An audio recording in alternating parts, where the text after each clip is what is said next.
Halo teman sekalian, pada saat ini saya akan menjelaskan tentang etnis Cina di Kalimantan Barat, khususnya tata cara budaya pada etnis Teochew atau yang sering kita sebut dengan Hoklo.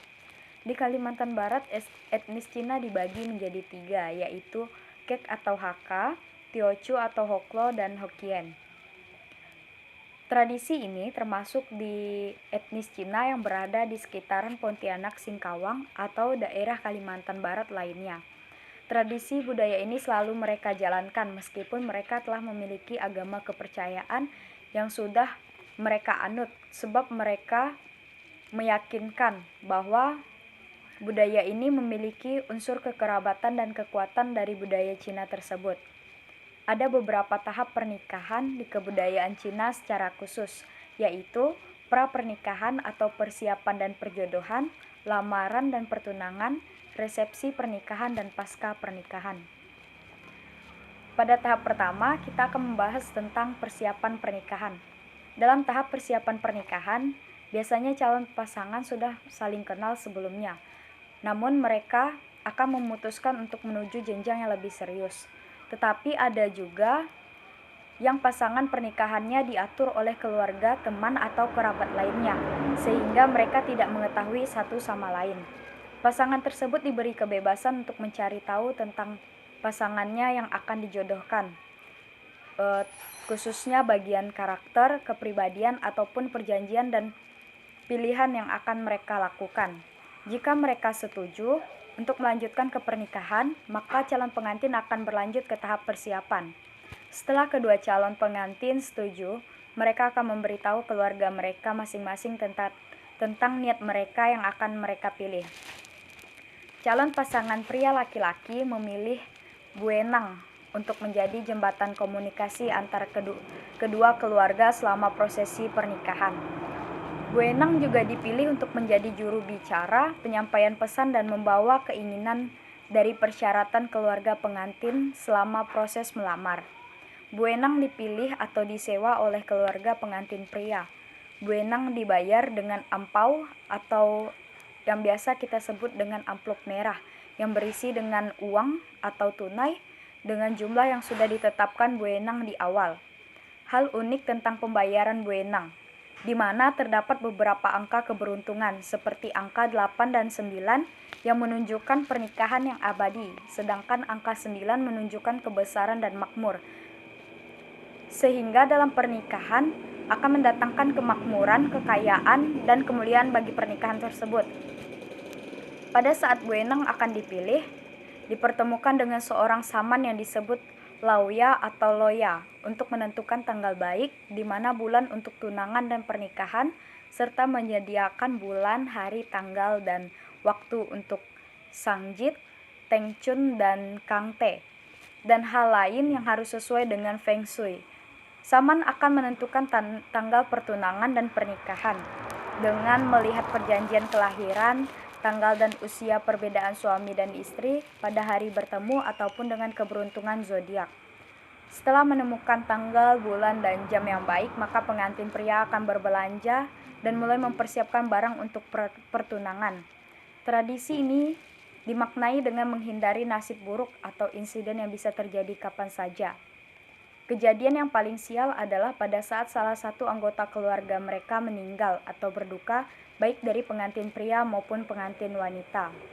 Biasanya, jika terjadi hal ini, upacara pernikahan akan dipercepat ataupun ditunda untuk pengantin wanita yang memiliki nasib buruk. Loya akan menyediakan 2 waktu pernikahan yang berbeda dengan pilihan yang pertama, hari ke-100 sebagai hari peringatan kematian, dan pilihan kedua setelah 3 tahun kematian, di mana hari menyapu makam atau yang biasa disebut dengan siku sebagai waktu untuk berkabung atau memanfaatkan bagi keluarga. Kita masuk pada tahap pertunangan. Pada tahap pertunangan dikenal dengan istilah tenghun atau upacara pertunangan bernyanyi jit. Tenghun dilakukan dengan 3 prosesi yang berbeda. Prosesi pertama, buenang sebagai juru bicara akan menyampaikan niat dan kedatangan laki-laki di rumah pengantin perempuan. Sangjit adalah sebuah perayaan yang menggabungkan pertunangan dengan ritual pertunangan. Prosesi ini termasuk ke dalam prosesi penyerahan hadiah dari pengantin pria ke keluarga pengantin wanita secara bersamaan dengan memberikan tanggal, bulan, dan waktu pertunangan. Tenghun dipimpin Buenang, di mana calon pasangan terkait dalam hubungan pertunangan. Prosesi pertukaran cincin pasangan pengantin sebagai jawaban untuk calon pengantin pria. 3 prosesi ini yaitu Tenghun, pertunangan, dan Sangjit disederhanakan dengan menggabungkan ketiganya pada saat yang sama. Tahap persiapan. Kain yang digunakan adalah kain berwarna merah yang melambangkan sukacita dan perayaan serta kebahagiaan calon pengantin dan keluarga. Hadiah dari calon pengantin pria dan setiap perhiasan dekorasi rumah calon pengantin yang digunakan untuk tempat pertunangan. Prosesi Tenghun dimulai saat Buenang sudah tiba. Buenang akan memperkenalkan dirinya sebagai wakil keluarga besar calon pengantin pria dan memberitahu keluarga mempelai wanita bahwa berniat untuk melamar pengantinnya. Ketika hal ini sudah diterima, akan dilanjutkan dengan prosesi Sangjit atau meletakkan hadiah yang diberikan calon pengantin pria di atas meja atau di ruang yang sudah dipersiapkan. Hadiah ini biasanya dibuat dalam 2 paket karena mereka terpisah. Hadiah yang harus diberikan oleh calon pengantin pria yaitu makanan kaleng seperti kacang, jamur, plong, babi atau lainnya. Yang kedua, buah seperti jeruk mandarin, apel, pir, dan anggur. Dalam memberi jumlah buah, harus minimal banyaknya adalah 6 buah, karena jika 2 adalah terlalu sedikit, dan jika 4 menunjukkan nasib buruk atau kematian. Setengah dari buah-buahan ditempatkan kembali ke keranjang dan ke keluarga pengantin pria. Ketiga, anggur yang melambangkan cukup dewasa dan manisnya kehidupan rumah tangga. Yang keempat, jeruk manis yang melambangkan kehidupan yang manis dan kerja keras. Sepasang lilin merah menandakan cahaya yang melindungi dari hal negatif. Lilin itu disusun dengan seekor naga dan burung poenik. Teh liau atau permen yang terbuat dari kacang, labu, putu, dan wijen yang melambangkan para pengantin akan selalu manis seperti rasa teh liau. Yang ketujuh, ada 2 bundel berisi undangan tercetak yang akan didistribusikan kepada pengantin dalam sekelompok kemudian. Yang kedelapan, jumlah uang di angka angpau tetapi tidak dimasukkan ke dalam. Hadiah dibawa oleh calon pengantin pria untuk memberikannya kepada orang tua pengantin wanita. Jumlah uang ditentukan oleh orang tua pengantin wanita untuk membayar kerja keras kedua orang tua yang telah merawat dan membesarkan kedua mempelai. Yang kesembilan, ada daging babi, baik dari kepala, kaki, atau daging babi kaleng, sehingga sebagai simbol tanda perayaan. Selain itu juga boleh diselingi dengan kosmetik atau hadiah lainnya. Setelah hadiah ditempatkan, Buenang akan meminta untuk membayar penghormatan kepada orang tua pengantin wanita dengan memberikan ampau penuh dengan jumlah uang. Setelah itu, Buenang akan berbicara di mana mereka akan bertukar cincin sebagai simbol ikatan. Sebagai hadiah pertukaran cincin untuk pengantin pria yang telah disiapkan dengan hiasan pita merah yang akan dimasukkan ke dalam koper dan akan dibawa ke rumah pengantin pria yang berisi 1 ciate atau alat jahit berisi jarum 5 benang sebagai warna, kain, gunting, peniti, pin yang menyimbolkan sebagai mempelai pria dan wanita akan selalu terikat. Kedua, lampu minyak atau lentera. Yang ketiga, 1 set teh dan cangkir untuk kang teh. Yang keempat, sebuah cermin. Yang kelima, sepasang fans. Yang keenam, sebuah wadah atau baskom. Yang ketujuh, sepasang boneka laki-laki dan perempuan. Yang kedelapan, sebuah sisir. Yang kesembilan, sekamul. 10 tambak. Yang ke-11, sepasang handuk besar berbentuk angsa. Dan yang ke-12, 2 handuk kecil so min cuy. Dibawa dengan tandu bersama yang sebagai hadiah pertunangan. Setelah diundang oleh Buenang untuk masuk rumah, pengantin pria akan memasuki tradisi koisio, di mana mempelai wanita membuka koper dan menunjukkan isi koper di depannya.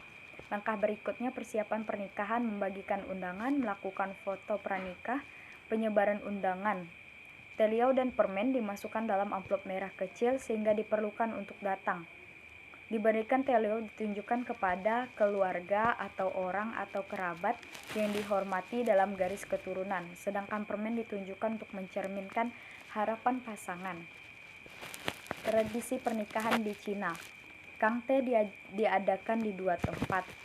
Sehari sebelum pernikahan di rumah wanita diadakan kui men atau ritual menghapus rambut halus pada wajah mereka saat fajar sebelum pengantin wanita berdandan. Pengantin wanita akan mandi dengan 7 bunga. Tradisi ini dikenal dengan Sei Heo Cui. Setelah Heo Cui, pengantin akan mengenakan pakaian pengantin putih dan sebuah lentera akan dihidupkan di sudut kamar dan tidak boleh dimatikan selama 3 hari berturut-turut. Pengantin pria harus membawa angpau penuh dengan uang tunai. Orang-orang yang membuka pintu mobil pertama sebagai ucapan terima kasih. Buenang akan mengundang pengantin untuk mendoakan tempatnya dengan sujud 3 kali di depan pintu sebelum memasuki sebagai simbol menghormati dan meminta berkat dari para leluhur. Dari memasuki pintu, pengantin pria dilarang sejak dia melangkah dengan larangan menyentuh atau tersandung batas lantai dan lantai luar. Disambut pengantin muda akan diberikan botol minyak berpita merah dan akan ditukarkan. Setelah menghormati orang tua pengantin pria akan dibawa ke kamar pengantin wanita. Di kamar pengantin wanita, dia akan melepas kain yang menutupi wajahnya dan memberinya seikat bunga. Setelah itu, ia diminta untuk menyediakan makanan yang berupa beras ketan putih yang disajikan dalam bangkuk. Cemoileciak, saudari dari mempelai wanita dan pria, bisa berdoa agar kehidupan mereka lengket seperti beras ketan dan harmonis seperti kangte. Buenang akan memimpin acara kangte, di mana terdapat 2 kursi di tengah kamar dan 1 set dengan kacamata dan 1 teko yang diisi dengan teh manis, dengan tujuan menghormati para penantua dalam keluarga dan kerabat mereka. Buenang akan memanggil yang tertua dari keluarga pengantin wanita, dimulai dengan kakek nenek pengantin. Jika sang kakek atau sang nenek pengantin telah meninggal, maka kursi akan diberi kain merah dan tetap diberi kangte. Di kursi akan ditempatkan sebuah angpau yang akan diambil oleh pengantin pria setelah dia menempatkan teh ke dalam gelas. Di dalam tradisi kangte, hanya orang yang sudah lebih tua dan menikah yang hanya bisa mengikuti atau berpartisipasi dalam acara kangte. Dalam kangte, pengantin akan memberikan gunting masuk untuk permintaan maaf melangkahi pernikahan setelah kakek nenek sang pengantin. Buenang akan memanggil orang tua pengantin dan kedua mempelai akan memberi hormat berlutut dan menyajikan 2 cangkir teh kepada orang tua pengantin wanita. Orang tua pengantin wanita akan meminum teh sebanyak 3 kali, kemudian meletakkan cangkir teh dan memberikan ampau perhiasan pertukaran kepada pengantin pria, yaitu emas dalam bentuk kadal. Cileng atau leng, atau yang biasa kita kenal sebagai kadal, dipercaya membawa keberuntungan yang tak terhentikan. Bisa juga digunakan sebagai karakter favorit atau hewan yang bukan kadal. Setelah itu, menyajikan teh untuk saudara kandung pengantin yang sudah menikah. Angpau atau perhiasan dari keluarga pengantin wanita akan diberikan dan disimpan oleh pengantin pria. Begitu juga sebaliknya. Setelah itu, Buenang akan memanggil anak-anak, keponakannya, sepupu ataupun keluarga lainnya untuk menyambut pengantin. Sang pria akan memberikan angpau kepada anak-anak sebagai simbol kebahagiaan. Setelah selesai kangte, Buenang akan meminta pengantin perempuan membawa barang kebutuhannya dan memasukkannya ke dalam koper serta membawanya ke dalam sebuah mobil. Pengantin biasanya membawa koper yang berisi pakaian, uang, emas, dan tas kecil yang berisi 5 koin, dililitkan pada selembar kertas merah yang bertuliskan puisi. Di dalam budaya Cina, tulisan Cina memiliki arti yang baik. Lewat puisi diinginkan kebahagiaan dan kehidupan pernikahan mereka. Pada saat membuka koper, pengantin wanita harus menginjak kaki pengantin pria. Buenang akan memanggil keluarga pengantin pria dan melihat isi koper yang dibawa. Buenang menutup acara di rumah dan memberitahu kapan waktu kedatangan keluarga pengantin untuk pesta di rumah pengantin pria. Kedua mempelai masuk ke dalam mobil dan pergi ke kediaman pengantin pria. Tiba di rumah pengantin pria, pengantin wanita akan diminta untuk berdoa 4 arah untuk kehormatan dan berkat dari para dewa dan roh leluhur, diikuti dengan sujud 3 kali. Ketika masuk di rumah pengantin pria, pengantin wanita dilarang melangkah atau menendang pintu dengan simbol bahwa dia tidak akan menderita nasib buruk atau perceraian. Kemudian, pengantin hormat dengan orang tua dan membuka koper yang telah dibawa, kemudian memasuki kamar pengantin. Setelah itu, Buenang akan memimpin acara kangteh, dimulai dari yang tertua, sama seperti halnya dengan acara kangteh yang dilakukan pada pengantin wanita tadi. Setelah selesai, pengantin pria menuju prosesi Ngotouchi, di mana orang tua pengantin pria diminta untuk mengisi kantong pakaian pengantin pria dengan ampau. Biasanya ada 5 atau 7 kantong. Tujuannya agar keturunan kedua mempelai memiliki kesejahteraan dari generasi ke generasi. Setelah prosesi kangteh selesai, mereka akan mengadakan perjamuan sederhana atau yang biasa dikenal dengan ciacin atau perjamuan kecil keluarga, atau ciatok, dikenal dengan perjamuan bundar atau bulak. Perjamuan diadakan sebelum resepsi. Mereka akan makan bersama di meja bundar dengan 10 jenis hidangan terdiri dari babi, ayam, sayuran, udang, dan mie putih, dengan tujuan menghormati mertua mereka. Pada saat resepsi pernikahan diadakan di restoran atau di tempat mewah lainnya. Ini ditujukan untuk menunjukkan status sosial yang tinggi. Para tamu yang datang harus memberi ampau serta mengisi buku tamu. Kemudian mereka akan menikmati hidangan dan kue pernikahan. Kemudian acara dilanjutkan dengan pelemparan bunga kedua mempelai.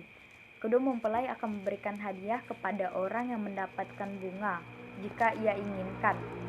Dan setelah itu mereka akan mengambil foto dengan tamu dan keluarga mereka. Pasca pernikahan.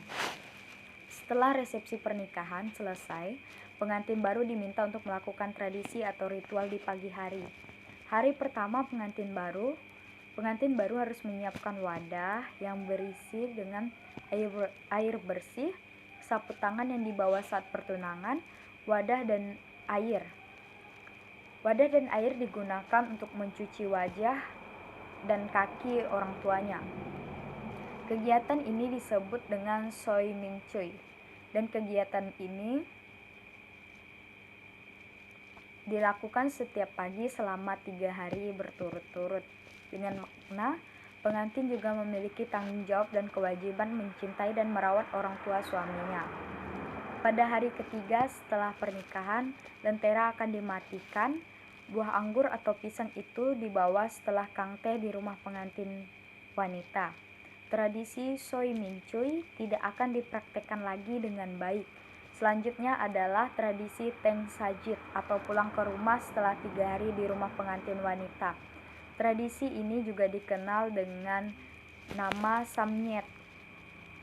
Dalam acara ini diadakan makan keluarga di rumah pengantin yang dilakukan di pagi hari sebelum tengah hari, karena ada larangan pengantin baru untuk meninggalkan rumah mereka terlalu lama. Sang pengantin diharapkan bisa melepas semua keinginan keluarga, dan keluarga wanita akan meminta berita dari pengantin tentang kehidupan awal pernikahannya. Orang tua mempelai akan memberikan nasihat kepada pengantin baru. Setelah itu pengantin baru akan pulang, dan di mana pengantin baru dilarang akan pulang dari seluruh rangkaian yang telah selesai. Pada saat ini ada hal unik di mana pengantin baru dilarang menghadiri undangan pernikahan orang lain sebelum 100 hari pernikahan mereka. karena mereka memiliki keyakinan bahwa aura pasangan baru yang menikah bisa menjadi pasangan yang buruk atau bermasalah. Hal ini biasanya dilakukan atau diterapkan keseluruhan di sini.